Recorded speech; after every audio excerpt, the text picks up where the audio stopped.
Hello students, laser application and safety subject की e learning series में आज का हमारा टॉपिक है बेसिक कंपोनेंट ऑफ लेज़र।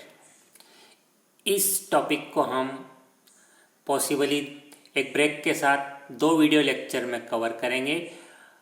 हमारे इस टॉपिक का लर्निंग आउटकम है upon completion of this lecture student will be able to expand the word laser. Laser जो LASER है उसको हम डिटेल में एक्सपांड करना सीखेंगे कि इसका मीनिंग क्या होता है। इसके साथ ही हम देखेंगे कि लेज़र में जो बेसिक कंपोनेंट होते हैं उन सभी बेसिक कंपोनेंट का लेज़र में क्या रोल है। तो identify the role of basic component of laser. This will be our learning outcome number 2. Understand the optical spectrum.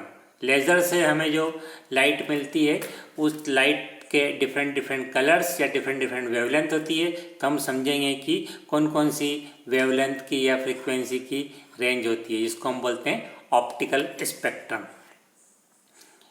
ये 3 आउटकम हम पॉसिबली पार्ट ए में कवर करेंगे और पार्ट बी में हम कवर करेंगे review of common terms related to light. Light से related बहुत सारे कॉमन टर्म्स रहते हैं जिसको हमने पहले की क्लासेस में पढ़ा होगा, पर हम उसको हमारे लेज़र के से रिलेटेड हम उसको रिव्यू करेंगे। तो this will be our 4 learning outcomes after completion of this video lecture. तो टॉपिक शुरू करते हैं।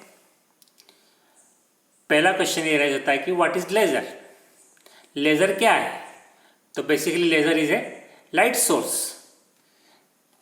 लेज़र जो है लाइट का एक सोर्स है। जैसे लाइट के दूसरे सोर्स भी होते हैं। फॉर एग्जांपल सबसे नेचुरल अवेलेबल लाइट सोर्स है सनलाइट। इसके अलावा ट्यूबलाइट भी लाइट सोर्स है। इसके अलावा हम देखते हैं LED और वगैरह वगैरह डिफरेंट तरह के लाइट सोर्स है। लाइट सोर्स है मीन्स ऐसे सोर्स जो फोटॉन्स पैदा करते हैं, है ना। फोटॉन्स जो कि लाइट के पार्टिकल्स को हम बोलते हैं फोटॉन्स। लाइट को हम बेसिकली इलेक्ट्रोमैग्नेटिक वेव भी बोलते हैं, जो कि वेव के टर्म में रिप्रेजेंट होती है, और लाइट को हम फोटॉन्स के टर्म में भी रिप्रेजेंट करते हैं, जो कि पार्टिकल के टर्म में हम उसको रिप्रेजेंट करते हैं। तो लाइट वेव्स भी होती है और लाइट जो है डिस्क्रीट या क्वांटम फोटॉन्स भी होते हैं। तो बंडल्स ऑफ एनर्जी को हम कहते हैं फोटॉन्स। तो light basically laser basically light source है ना, पर ये एक डिफरेंट तरह के लाइट सोर्स है ना। हमारे सनलाइट को या हम ट्यूबलाइट से जो लाइट मिलती है उसको, या सोडियम लैम्प से लाइट को हम बोलते हैं, यहाँ पर हम रिप्रेजेंट करेंगे हम ऑर्डिनरी लाइट सोर्स। जबकि लेज़र हमारा डिफरेंट तरह का लाइट सोर्स है। डिफरेंट तरह का लाइट सोर्स है तो डेफिनेटली इसके एप्लीकेशंस भी डिफरेंट होंगे। सनलाइट ट्यूबलाइट का यूज़ हमें जो है ब्राइटनेस लेने के लिए होता है या उजाला लेने के लिए होता है ना, अंधेरे को ख़त्म करने के लिए होता है। बट लेज़र जैसे लाइट सोर्स का यूज़ डिफरेंट होता है। फॉर एग्जांपल लेज़र से हम लेज़र का हम यूज़ हम कटिंग में करेंगे, लेज़र का यूज़ हम मटेरियल प्रोसेसिंग में करेंगे, लेज़र का यूज़ हम मेडिकल एप्लीकेशंस में करेंगे, है ना, एट्सेट्रा। तो क्या डिफरेंस है? तो लेज़र की लाइट जो है दूसरे लाइट सोर्स के कंपैरिजन में हाईली डायरेक्शनल है। जैसे यहाँ पे फोटो से भी क्लियर है कि लेज़र से जो लाइट मिलती है हमें वो हाईली डायरेक्शनल होती है। यहाँ पे ग्रीन, ब्लू, रेड हमें डिफरेंट तरह की लाइट दिख रही है, तो सारी लाइट हमें कैसी दिख रही है? Highly directional. तो लेज़र की light source is the highly directional light source, जो कि हमारे ऑर्डिनरी लाइट सोर्सेज को डिफरेंट करता है। इसके अलावा लेज़र से जो हमें लाइट मिलती है वो उसकी इंटेंसिटी बहुत ज़्यादा हाई होती है। हाई इंटेंसिटी होने के कारण ही लेज़र का यूज़ हम material processing application, for example cutting of metal और नॉन मेटल पर्पस के लिए हम यूज़ करते हैं, जबकि ऑर्डिनरी लाइट सोर्स का यूज़ हम कटिंग पर्पस के लिए नहीं करते हैं। तो इसकी इंटेंसिटी बहुत ज़्यादा हाई होने के कारण इसके एप्लीकेशंस थोड़े डिफरेंट टाइप के हैं। इसी तरीके से लेज़र की लाइट को हम बोलते हैं हाईली मोनोक्रोमेटिक लाइट। मोनोक्रोमेटिक मतलब होता है किसी लाइट सोर्स में कितनी वेवलेंथ होती है। तो लेज़र्स में नंबर ऑफ वेवलेंथ जो है लेज़र लाइट में नंबर ऑफ वेवलेंथ काफ़ी कम होती है। तो इस तरह से इस लाइट को हम बोलते हैं हाईली मोनोक्रोमेटिक। फॉर एग्जांपल सिर्फ लाल कलर का लेज़र होगा या सिर्फ ग्रीन कलर का लेज़र होगा एटसेट्रा। जबकि ordinary light source for example white light source जिसमें बहुत सारी वेवलेंथ या बहुत सारे कलर्स होते हैं। इसके अलावा सबसे इम्पॉर्टेंट डिफरेंस जो होता है ऑर्डिनरी लाइट सोर्स और लेज़र लाइट सोर्स में कि लेज़र की लाइट बहुत ज़्यादा हाईली कोहेरेंट होती है। मींस लेज़र के जो फोटॉन्स होते हैं वो सारे फोटॉन्स जो है एक दूसरे से कोरिलेटेड होते हैं। रैंडम फोटॉन्स जो है ऑर्डिनरी लाइट सोर्स से पैदा होते हैं और लेज़र से जो फोटॉन्स जो जनरेट होते हैं वो एक दूसरे से कोरिलेटेड होते हैं या सेम फेज वाले फोटॉन्स होते हैं। तो सेम फेज के फोटॉन्स जो जनरेट करते हैं ऐसे लाइट सोर्स को हम बोलते हैं कोहेरेंट लाइट सोर्स। तो लेज़र की बेसिक पहचान ही क्या है, laser is coherent light source. और दूसरा light source for example sunlight, tubelight, उन तरह के लाइट सोर्स को हम क्या बोलते हैं, इनकोहेरेंट लाइट सोर्स। तो बेसिक फंडामेंटल डिफरेंस क्या हो गया लेज़र में, laser is the coherent light source जिसकी कुछ प्रॉपर्टीज है, हाईली डायरेक्शनल है, हाई इंटेंसिटी की लाइट है और हाईली मोनोक्रोमेटिक लाइट है। जबकि ऑर्डिनरी लाइट सोर्स जो है इनकोहेरेंट लाइट सोर्स कहलाता है। तो लेज़र LASER इसको अगर हम एक्सपांड करें तो L stands for light, A stands for amplification by stimulated emission of radiation. तो what is the full form of laser, LASER, इसका फुल फॉर्म क्या है, light amplification by stimulated emission of radiation. फिर से repeat कर रहा हूं मैं, light amplification by stimulated emission of radiation. इसके फुल फॉर्म में ही इसकी बेसिक थ्योरी कंटेंट है कि बेसिकली लेज़र हम समझे तो लाइट सोर्स है ना, और इसमें जो लाइट हम आगे देखेंगे कि लाइट इसमें एक फोटॉन से दूसरा फोटॉन जो है जनरेट होता है, दूसरा से जो तीसरा फोटॉन जनरेट होता है, या हम कहें कि इसमें नंबर ऑफ फोटॉन जो है कंटिन्यूसली एम्प्लीफाइड होते हैं। तो एम्प्लीफाइड होते हैं और एम्प्लीफाइड होने का तरीका क्या होता है, स्टिमुलेटेड इमिशन होता है। तो स्टिमुलेटेड इमिशन वाले कॉन्सेप्ट के कारण जो है लेज़र की लाइट को हम बोलते हैं कोहेरेंट लाइट सोर्स। तो this is what is the full form of laser. और इस तरीके से हम देख सकते हैं कि लेज़र जो है डिफरेंट लाइट सोर्स है compare to ordinary light source. Now coming to our main topic, laser में ऐसा क्या होता है कि ये हमारा जो है एक डिफरेंट तरीके का लाइट सोर्स हो जाता है या कोहेरेंट तरीके का लाइट सोर्स होता है, या हम कहें कि इसमें जो लाइट का जो गेन होता है या लाइट का जो एम्प्लीफिकेशन होता है वो स्टिमुलेट तरीके से किस तरीके से होता है। तो उसको समझने के लिए हमें बेसिक कॉन्सेप्ट में आना चाहिए, basic block diagram of laser, जिसको हम कह सकते हैं कि बेसिक कंपोनेंट ऑफ लेज़र, या लेज़र किन चीज़ से बना होता है। तो बेसिकली लेज़र जो है 3 बेसिक कंपोनेंट से बना रहता है। पहला कंपोनेंट हमारा कहलाता है एक्टिव मीडियम या गेन मीडियम, और दूसरा कंपोनेंट का नाम है पंप, और तीसरा कंपोनेंट जो कि एक पेयर ऑफ मिरर होता है। यहाँ हम देख सकते हैं लेफ्ट साइड में और राइट साइड में 2 ब्लू कलर के 2 कॉन्केव मिरर्स है। तो 2 पेयर ऑफ मिरर्स को हम बोलते हैं रेजोनेटर या कहें ऑप्टिकल रेजोनेटर।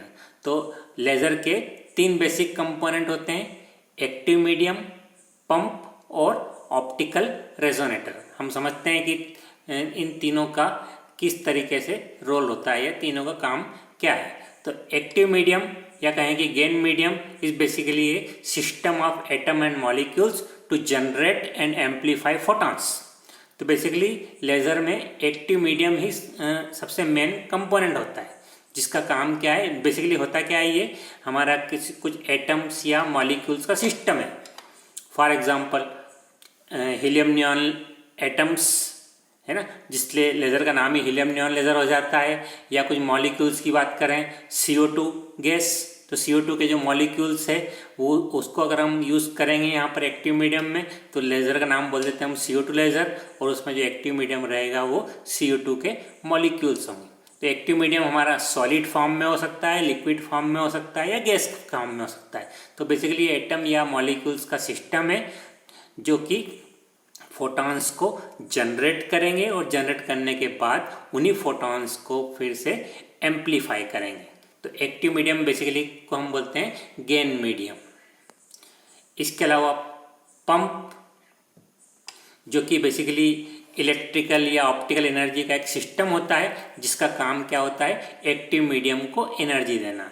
क्योंकि एक्टिव मीडियम से एनर्जी जनरेट हो रही है, लाइट के फॉर्म में एनर्जी जनरेट हो रही है, मतलब कहें कि फोटॉन जनरेट हो रहे हैं, तो डेफिनेटली एनर्जी अगर हम एक्टिव मीडियम से जनरेट करवा के ले रहे हैं तो एक्टिव मीडियम को एनर्जी देना भी रहेगी। तो पंप का क्या रोल रहेगा, एक्टिव मीडियम को एनर्जी देना। तो बेसिकली लेज़र से हमें जो लाइट मिलती है या लाइट एनर्जी मिलती है वो बेसिकली एक्टिव मीडियम से मिलती है, पर एक्टिव मीडियम को एनर्जी कहाँ से मिलती है, पंप से।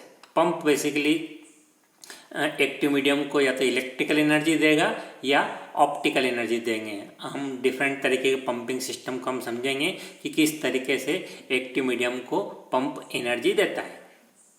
तीसरा जो एक्टिव मीडियम पंप के बाद जो तीसरा पार्ट है ऑप्टिकल रेजोनेटर, जिसका काम क्या है, optical resonator basically pair of mirror होता है ना, जो कि यहाँ पे बता रखा है मैंने, लेफ्ट साइड में और राइट साइड में दो कॉन्केव मिरर्स। तो ये पेयर ऑफ मिरर्स होते हैं जिसका काम क्या है, लाइट अगर इस या फोटॉन इस मिरर पे जाते हैं जो कि एक्टिव मीडियम से जनरेट होकर जाएंगे तो वापस ये फोटॉन्स वापस रिफ्लेक्ट होके फिर से एक्टिव मीडियम में आ जाएंगे और एक्टिव मीडियम इसको बाद में इनको एम्पलीफाई करेगा या गेन करेगा। तो बेसिकली ऑप्टिकल रेजोनेटर क्या है, pair of mirror to provide optical feedback, means photon को वापस एक्टिव मीडियम में दे देता है, तो provide optical feedback to the active medium.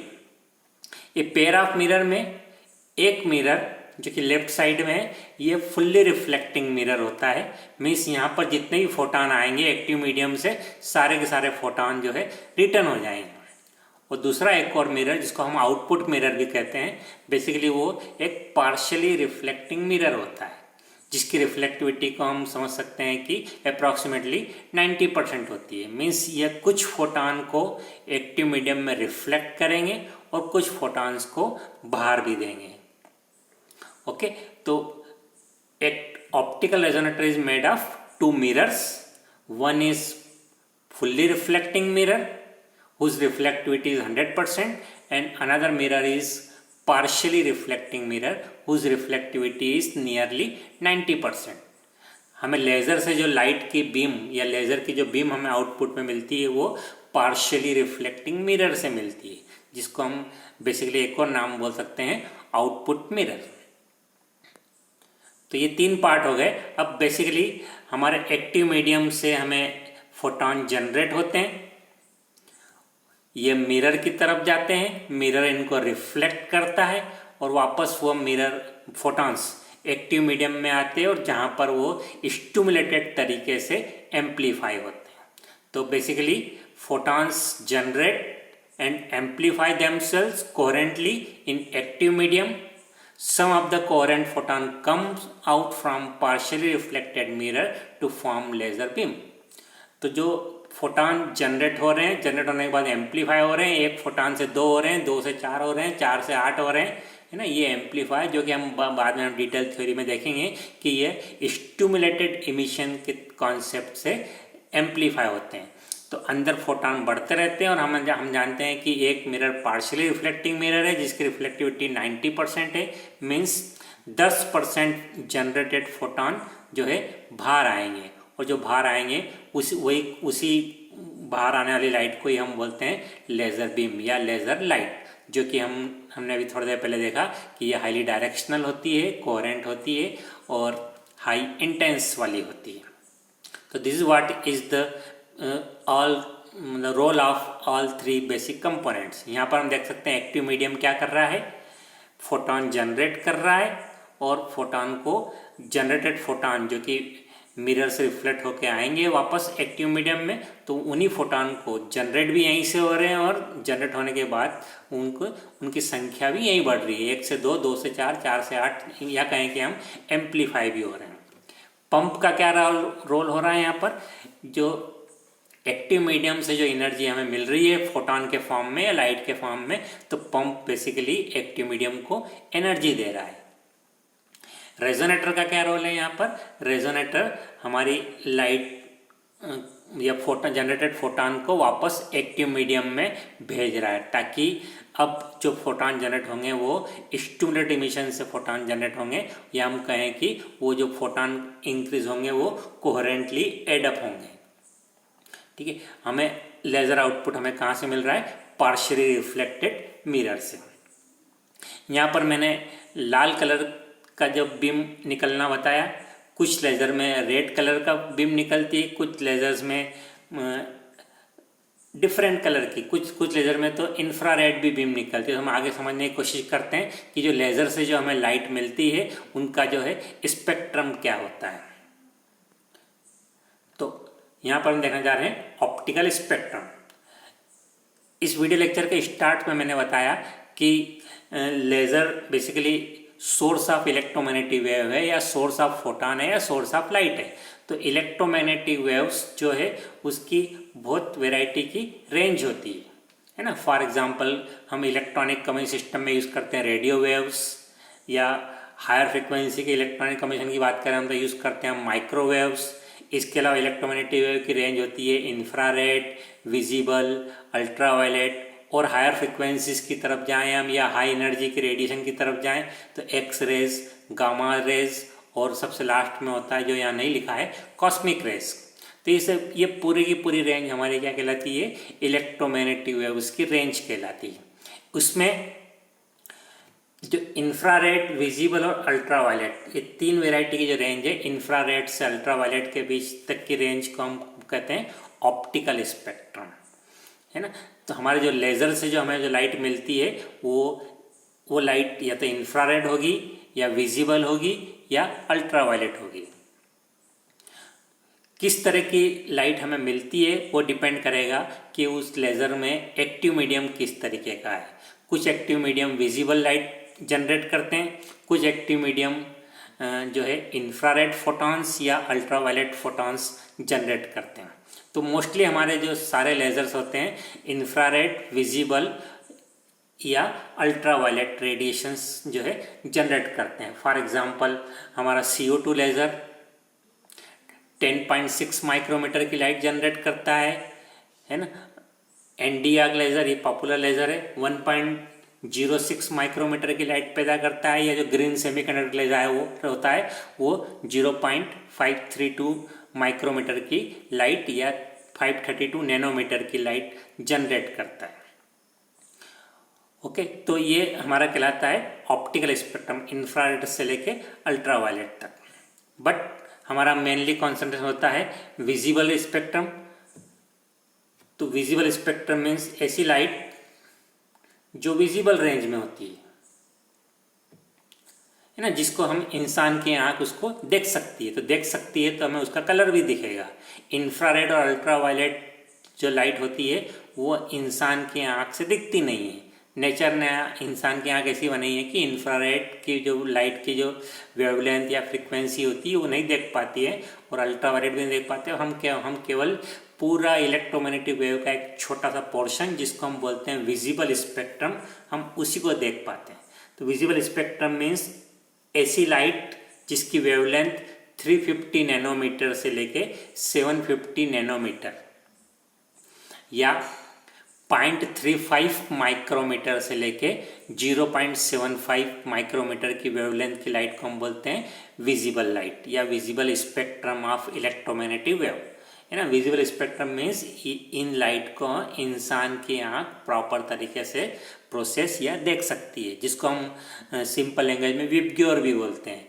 Violet, indigo, blue, green, yellow, orange और रेड, तो ये वाली वेवलेंथ की लाइट हमें दिखती है। लाइट को हम यहाँ पे वेवलेंथ की टर्म में भी बोल रहे हैं, फ्रीक्वेंसी टर्म में बोल रहे हैं, वेवलेंथ में भी मैंने अभी आपको कई बार अलग अलग यूनिट में बताया। तो हम जो वेवलेंथ की यूनिट हम यूज़ करते हैं वो हम माइक्रोमीटर की वेवलेंथ भी यूज़ कर सकते हैं, और हमें कन्वीनियंट अगर नैनोमीटर है तो हम नैनोमीटर की वेवलेंथ भी हम यूज़ कर सकते हैं। पर हमने बचपन में देखा है लाइट को हम एंगस्ट्रॉम में भी रिप्रेजेंट करते हैं, बट यहाँ पर ऑप्टोइलेक्ट्रॉनिक्स में हम लाइट की वेवलेंथ को या तो माइक्रोमीटर में या नैनोमीटर में हम जनरली रिप्रेजेंट करेंगे।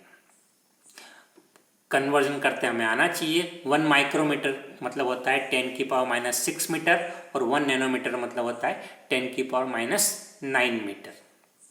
मीन्स 1000 का डिफरेंस होता है माइक्रोमीटर और नैनोमीटर में। तो हमें जिस यूनिट में हमें कन्वीनियंट हो उस यूनिट में हम जो है लाइट की वेवलेंथ को हम रिप्रेजेंट करते हैं। कभी कभी हमें लाइट या मोस्ट ऑफ केस में हम लाइट को हम वेवलेंथ के टर्म में ही रिप्रेजेंट करते हैं। जैसे लाल लाइट की वेवलेंथ कुछ होगी, ग्रीन लाइट की कुछ वेवलेंथ होगी, वायलेट लाइट की कुछ वेवलेंथ होगी, बट कभी कभी हमें ज़रूरत पड़ सकती है कि जो वेवलेंथ बात कर रहे हैं तो उसकी कॉरस्पॉन्डिंग फ्रीक्वेंसी क्या होगी। तो हमें ये भी पता होना चाहिए कि अगर हमें किसी लाइट की वेवलेंथ हमें पता है तो हमें उस लाइट की फ्रीक्वेंसी हमें पता लगाते आना चाहिए, क्योंकि लाइट को मैंने बताया कि इलेक्ट्रोमैग्नेटिक वेव है। इलेक्ट्रोमैग्नेटिक वेव है मीन्स उसकी कुछ वेवलेंथ भी है और साथ में उसकी कॉरस्पॉन्डिंग कुछ फ्रीक्वेंसी भी। तो अगर फ्रीक्वेंसी पता हो तो वेवलेंथ पता करते आना चाहिए, या वेवलेंथ पता हो तो फ्रीक्वेंसी पता करते आना चाहिए। तो अगर हम देखें कि अगर F frequency of light wave है ना, जिसको हम प्रैक्टिकली हमारी रेंज आएगी टेराहर्ट्ज। टेरा मीन्स 10⁻12 हर्ट्ज। या हम लाइट लेमडा को अगर हम बोलें वेवलेंथ ऑफ लाइट, जिसको हम प्रैक्टिकली थोड़ी देर बताया मैंने कि माइक्रोमीटर या नैनोमीटर की यूनिट में हम यूज़ करते हैं। तो अगर फ्रीक्वेंसी हर्ट्ज में है और वेवलेंथ अगर मीटर में या कुछ यूनिट में है तो हमें कन्वर्ट करते आना चाहिए। तो कन्वर्ट करने के लिए एक सिंपल सा फार्मूला है, frequency equal to c upon lambda. ये फार्मूला हमें वेवलेंथ को फ्रीक्वेंसी में और फ्रीक्वेंसी को वेवलेंथ में कन्वर्ट करने के लिए बहुत यूजफुल है। तो frequency equal to c upon lambda. यहाँ पर सी है स्पीड ऑफ लाइट या speed of electromagnetic wave in vacuum, जो कि बेसिकली एक यूनिवर्सल कांस्टेंट है। तो जिसकी वैल्यू कितनी होती है 3 × 10⁸ मीटर पर सेकेंड, अगर हमारा इंटरेस्ट मीटर में है तो। अदरवाइज तो किलोमीटर में भी यूनिट लिख सकते हैं इसको, सेंटीमीटर में भी इसको लिख सकते हैं। तो ये यूनिवर्सल कांस्टेंट है C इक्वल टू 3 × 10⁸ यूनिट सहित पढ़ना चाहिए मीटर पर सेकेंड।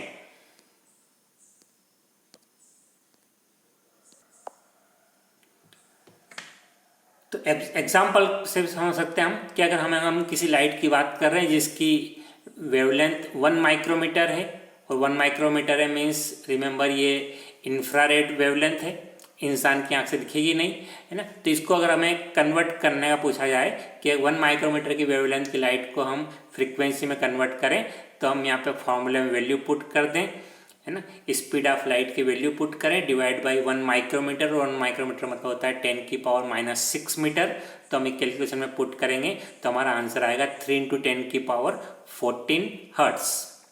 मीन्स लाइट की जो फ्रीक्वेंसी होती है 10⁻14 हर्ट्ज होती है, जो कि बहुत ज़्यादा है ना। कम्बिनेशन सिस्टम के साथ बात करें हम तो बहुत ज़्यादा होती है। 10⁻14 हर्ट्ज को हम इंजीनियरिंग लैंग्वेज में हम टेरा हर्ट्ज की टर्म में रिप्रेजेंट कर सकते हैं। तो डियर स्टूडेंट्स, अभी तक के वीडियो लेक्चर में हमने देखा कि लेज़र लाइट का जो है प्रॉपर्टीज़ क्या है, क्यों वो दूसरे लाइट सोर्स से डिफरेंट है। साथ ही हमने देखा कि लेज़र को हम कैसे फुल फॉर्म उसका कैसे एक्सपांड कर सकते हैं। साथ ही हमने देखा कि लेज़र के 3 बेसिक कंपोनेंट होते हैं, एक्टिव मीडियम, पंप और रेजोनेटर। साथ ही हम देख सकते हैं कि लेज़र से जो हमें लाइट मिलती है उसके फ्रीक्वेंसी स्पेक्ट्रम, जो कि हमें इंफ्रारेड, अल्ट्रावायलेट और बीच की एक जो रेंज जो इंसान की आंख से दिखता है उसको मतलब विजिबल। और यहाँ लास्ट में हम देख रहे हैं कि कैसे वेवलेंथ और फ्रीक्वेंसी में जो है रिलेशन होता है। यह हम कहें कि वेवलेंथ को फ्रीक्वेंसी में या वाइस वर्सा कैसे हम उसको कन्वर्ट कर सकते हैं। यहाँ पर हम लेते हैं छोटा सा ब्रेक, और ब्रेक के बाद मिलेंगे हम लेज़र की कुछ और लेज़र लाइट से संबंधित कुछ और बेसिक पैरामीटर्स को हम स्टडी करेंगे। तो सी यू इन नेक्स्ट वीडियो।